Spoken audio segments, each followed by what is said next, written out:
So we begin with a little meditation that can take you into the channel on this wave that you were feeling as you were coming back from the sacred circle in the back of the room. So just close your eyes.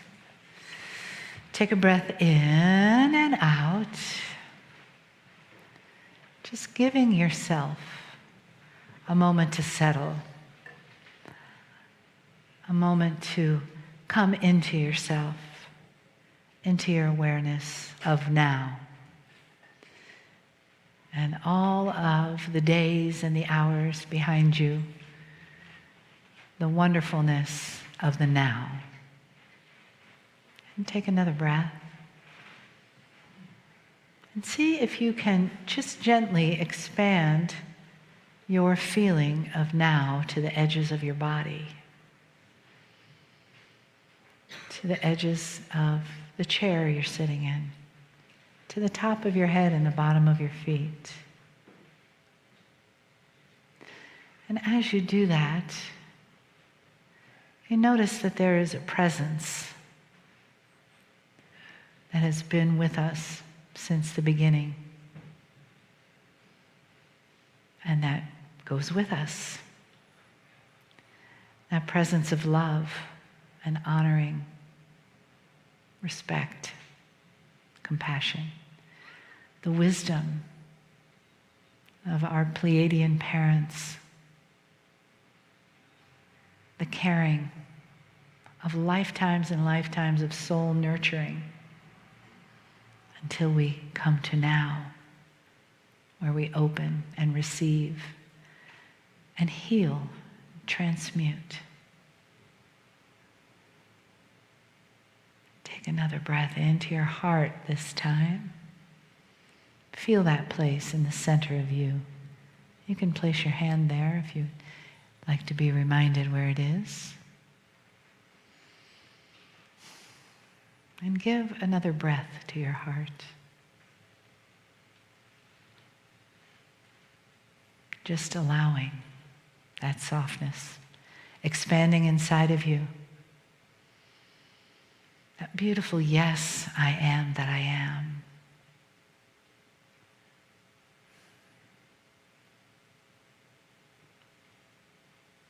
Continue breathing into your heart, letting it go from your heart to the edges of your body and then beyond into the room.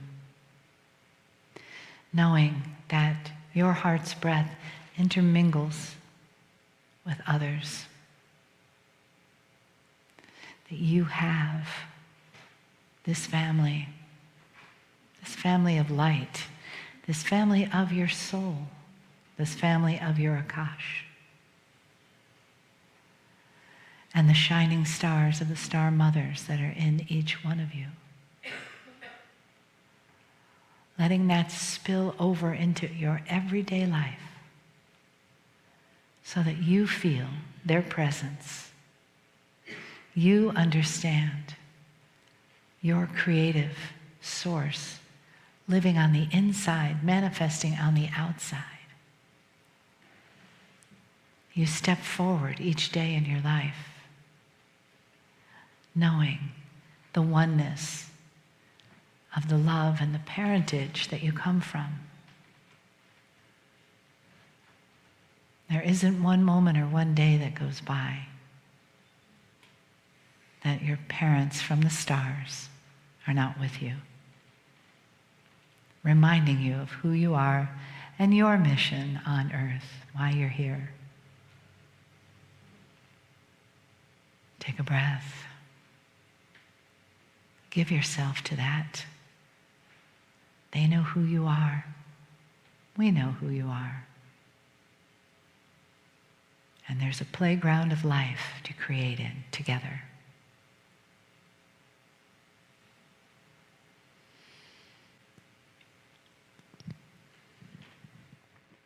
Greetings, dear ones. I'm Kryon of Magnetic Service.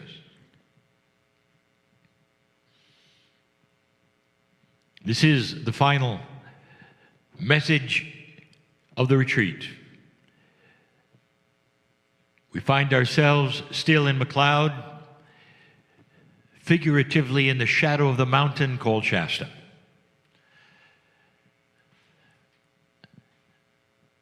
Dear ones, there's a time for teaching, and there's a time to relax. I want this channeling to be the summary, without teaching, of some of the things that you perceived in these last few days.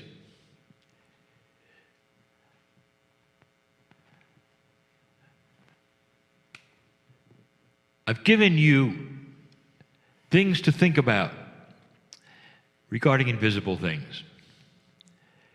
I've taken you, hopefully, to a point, logically, where you might understand that there are things beyond your comprehension that are so real you can almost touch them. They're not what you learned. They're not what you've been taught, but they're very real. And the reality of them is that they would manifest within you if you allow them to. And one of those unrealistic, unpractical messages is that the mountain may be alive with those from the stars.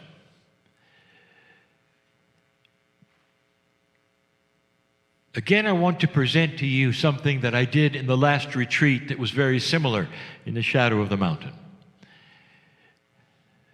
The history of that which is Lemuria. A real place, not imaginary. It was not all that long ago, dear ones. The real start of the story of the mountain behind you is when Lemuria started to be evacuated. And the Lemurians went so many different places all over this planet.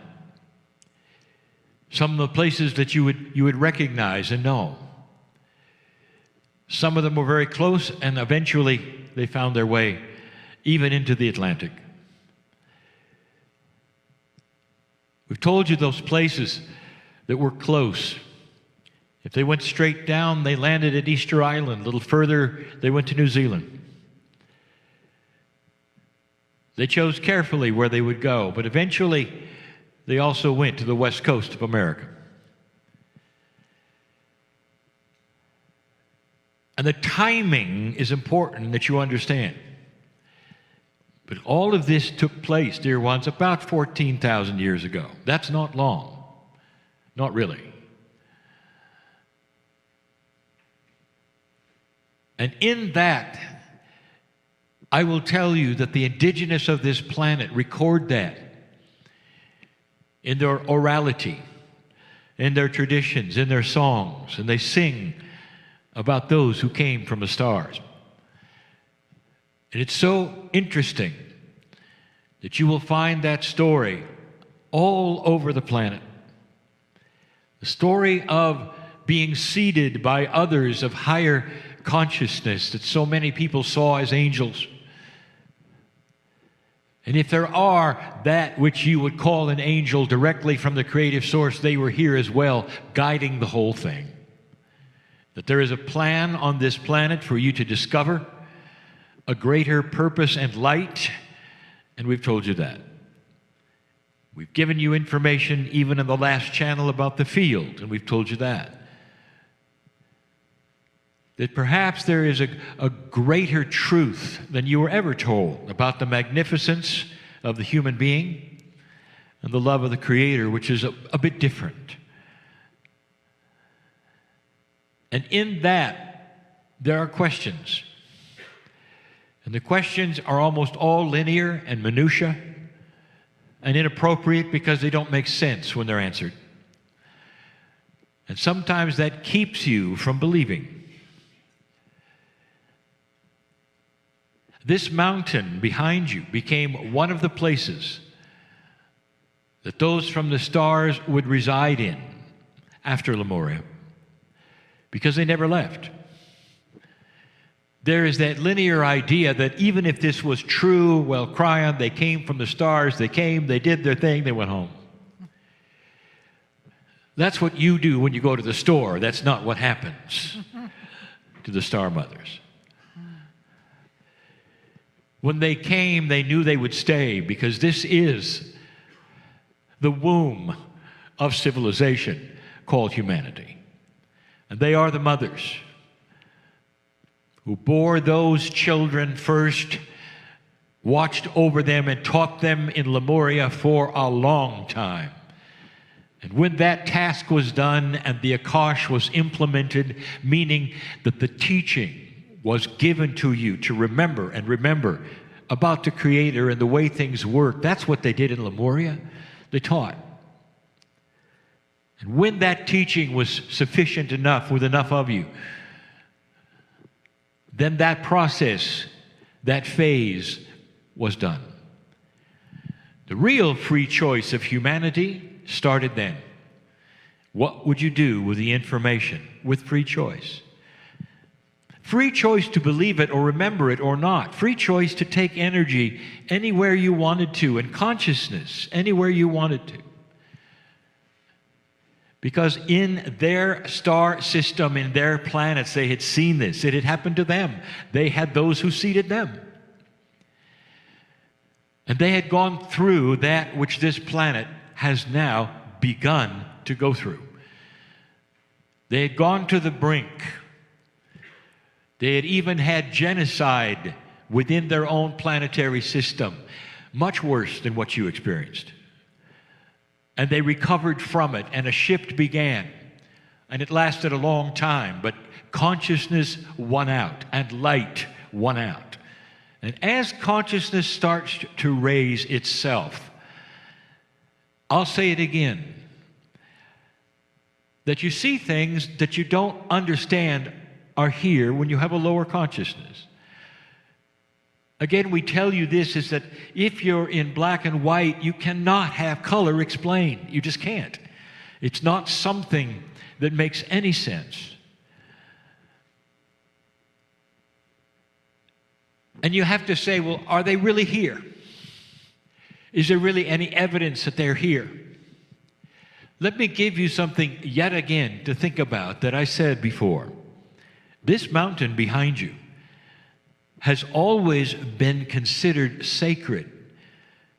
And if you ask historians and those who would track these kinds of social interactions with the ones from long ago and read that which they have given or scratched into the rock, or the orality that they have given through traditions, this mountain was sacred for over 11,000 years.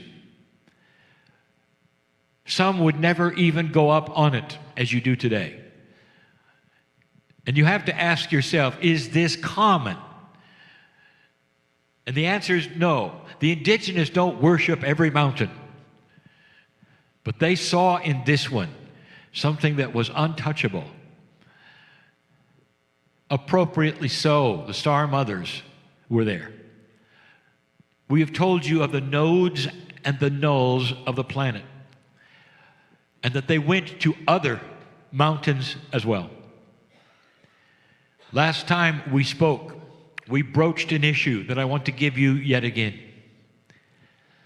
If you have a multidimensional consciousness, and if you believe now or understand now the difference between linearity and things which are nonlinear, like a multidimensional energy, then you must understand also that it is difficult to pinpoint where that might be, because there is no real where, no real location in things which are multidimensional. Even when you look at things which are multidimensional on the planet, you have trouble identifying the where. Where is gravity? And you say, well, it's produced by, and we say, stop. We didn't ask what it was produced by. Where is it? And you'll say, well, it's everywhere. Obviously, it's everywhere. That's exactly right. That is common to multidimensional energies. They may have a place from which they are generated, but they're everywhere. Human consciousness is bordering that very attribute. And we've told you this. But a high consciousness, such as in the mountain with a star mother, is everywhere. And that means that a piece and a part of those who left Lemuria and who are also on the other nodes at the same time are everywhere.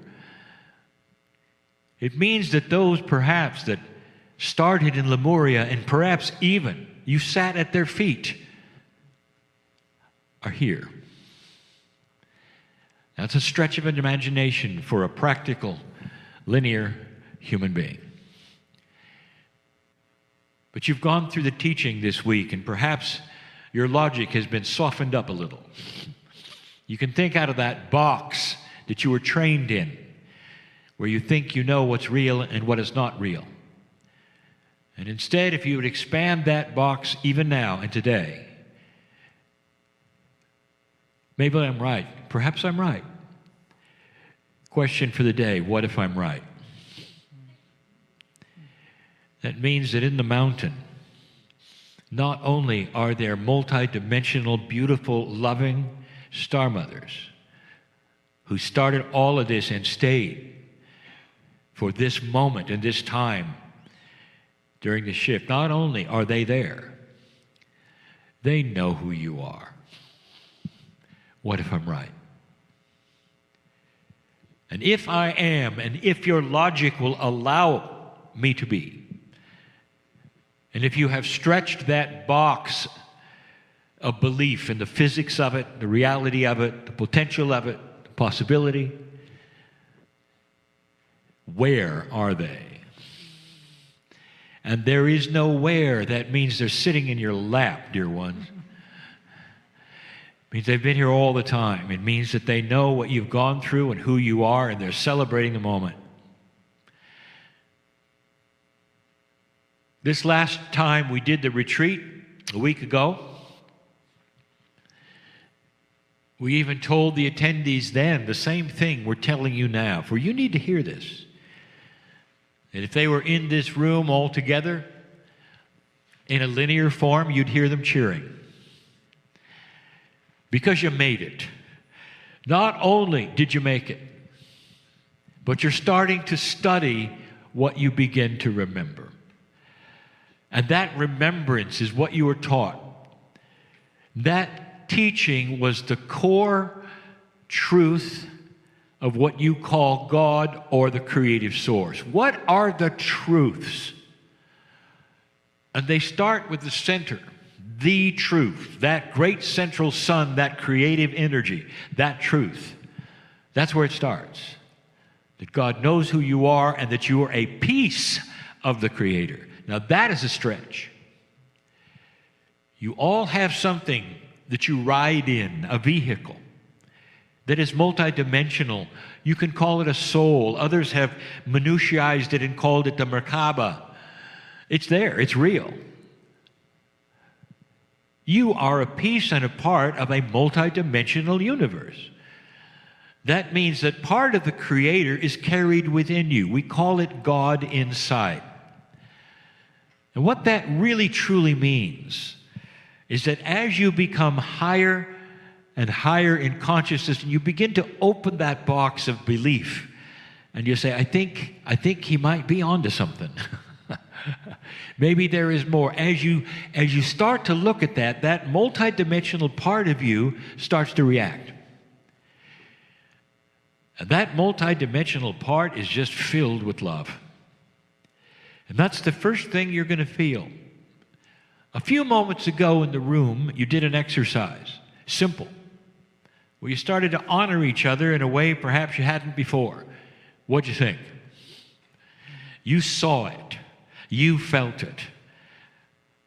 That's one of the first times, I'll tell you, where these star mothers who were in your lap started to cheer yet again here in this room because of what you're doing.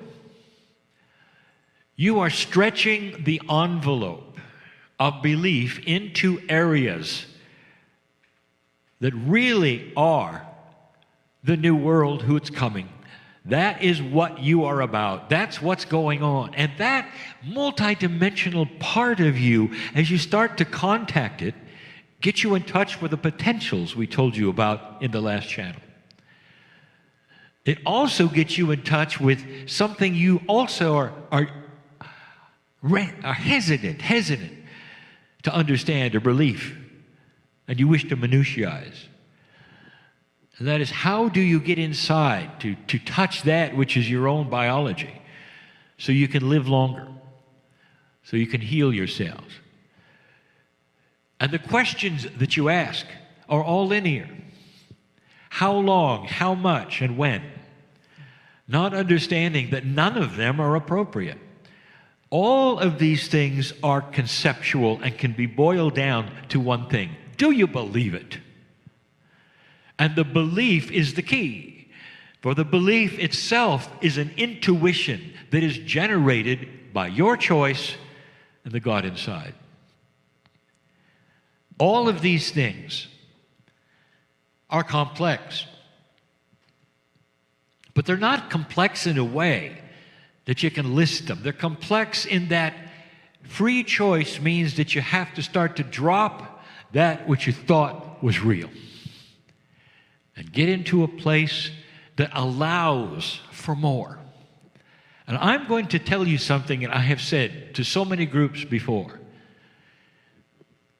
You have free choice to do whatever you want to. So once you make a decision that you're going to look a little outside the box, if you don't get results, if you don't feel something, if you're not happy, then climb back into the box and shut the door. That's free choice. Some humans do that because when they venture out, they expect the linearity we spoke of. We expect the lists, and they don't get them. Therefore, they don't understand, and so they will retreat back in the box. But they have free choice to open it again. So you might understand that these are your gifts, to look or not look, to look again, to look again, to look again. Now, in an old energy, I'll tell you, because I know who's here. I know who's sitting in front of me. It's beautiful. Because I'm talking to individuals of many ages. And some of you have tried some things that were beautiful. And you felt they were timely. And you felt in your heart that this is what God, this is what creative source wanted you, this is what Spirit wanted you to do. It's interesting how you perceive time when you get out of linearity, because you still think it's linear and it is not. Maybe you got a message to do something in an old energy, maybe as long as 10 years ago. What you didn't understand, and what we've taught you before, is that there's no clock with Spirit. Some of the things that you tried in the old energy failed. I'm talking to some of you right now, and you know who you are. And these things that failed because you did them too soon. The idea was stellar. The timing was not. Today, you have this thing called the field. In the field are the potentials of the people you're going to meet to accomplish what you tried and failed to do a few years ago. Some of those people might even be in the room. That's how it works. You come together, you don't know one another, you start to look in each other's eyes, you start to understand how to love one another, and that's the spark of understanding, oh my, I might have met that person who can help me. And the other one is the same, on board. And a partnership may be formed that may lead you to something else or another person. This is the catalyst. This is why you come, in the shadow of the mountain. And the Star Mothers all know it.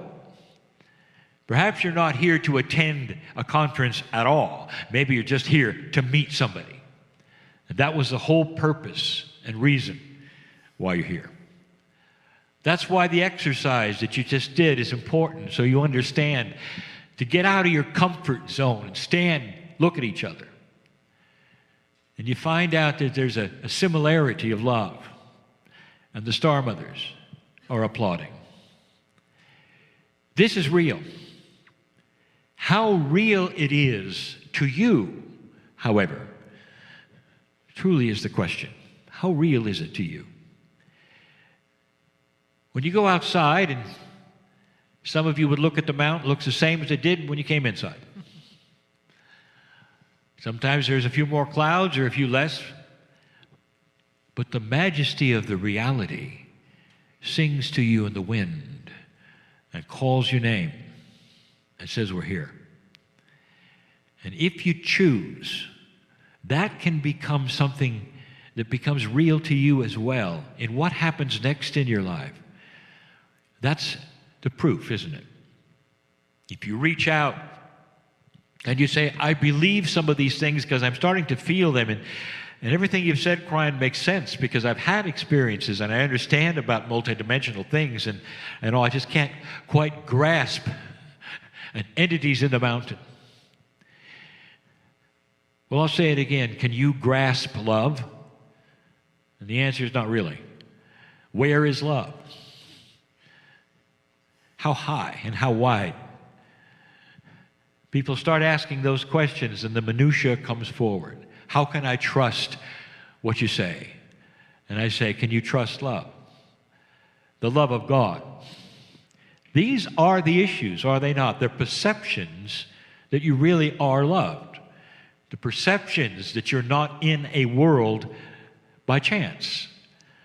The perception that everything can change today because you're stepping into something you didn't expect.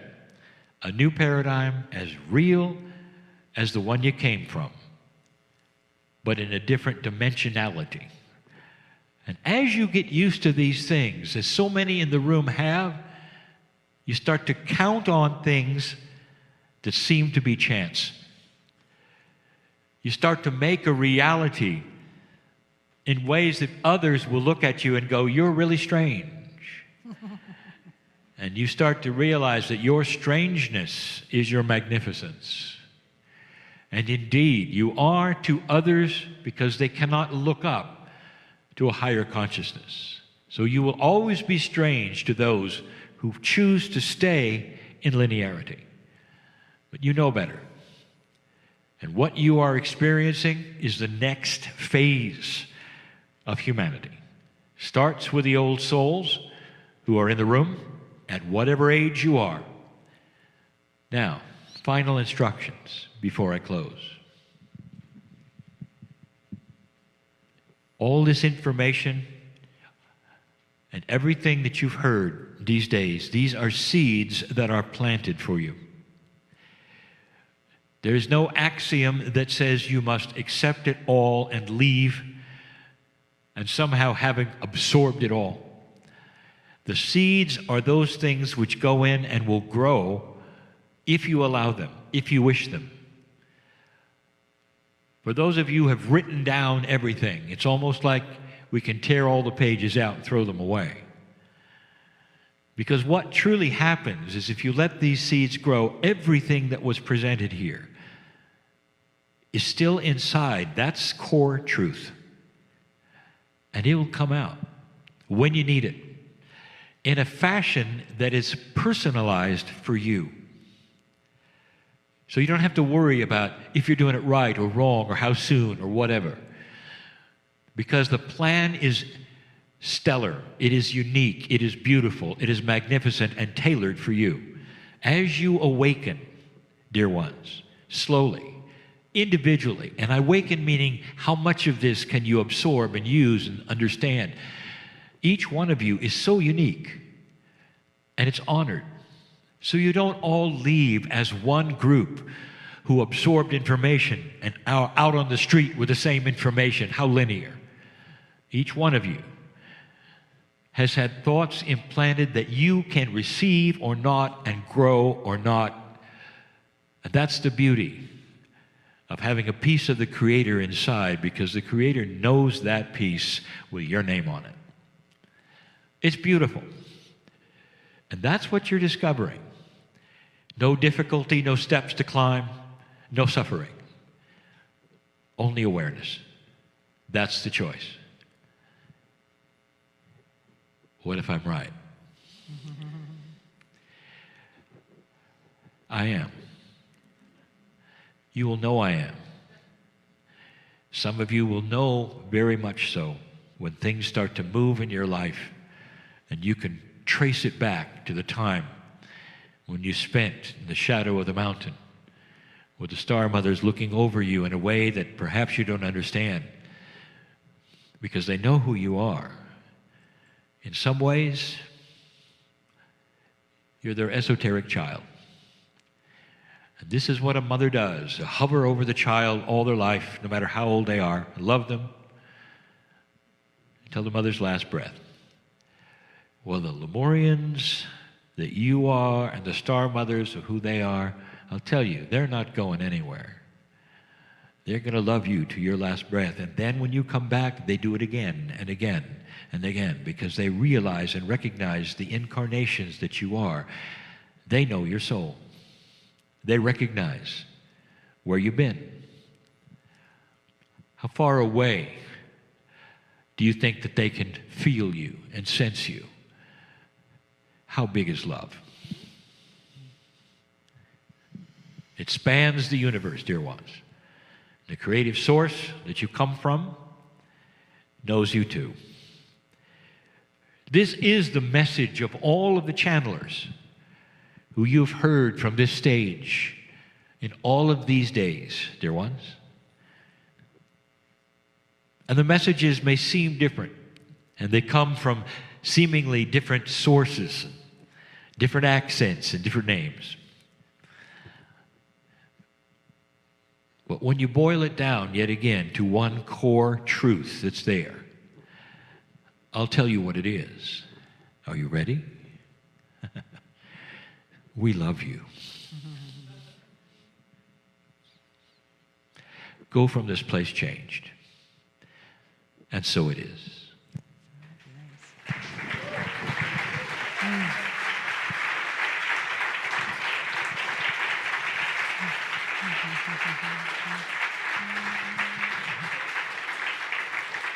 Nice.